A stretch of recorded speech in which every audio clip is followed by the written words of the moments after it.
তুমি কি জানো উম্মত, আমি 23টা বছর টানা তোর জন্য কেঁদেছিলাম উম্মত। আমি এমন কাঁদা কাঁদছি রে উম্মত তোদের জন্য।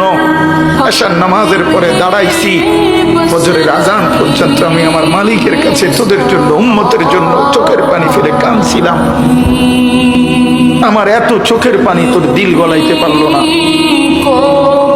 আমি তায়েফের পাথরের আঘাতে আমার পিঠটা চালনির মতো ছিদ্র ছিদ্র হয়ে গেছে রক্তে। আমি বুকে পেটে 2টা পাথর বাঁধছি ক্ষুধার কষ্টে। আমি উহুদের দান শহীদ করা রক্তে উহুদের ময়দানে পড়েছিলাম বেহুশ হয়ে। আমার ঘরের চুলায় 3 মাস রান্নার জন্য কোনোদিন চুলায় আগুন জ্বলে নাই। আমার এত চোখের পানি, এত রক্ত, এত ক্ষুধার কষ্ট, কিছুই তোর মন গলাইতে পারলো না, তোরে সেজদা দিতে পারলো না।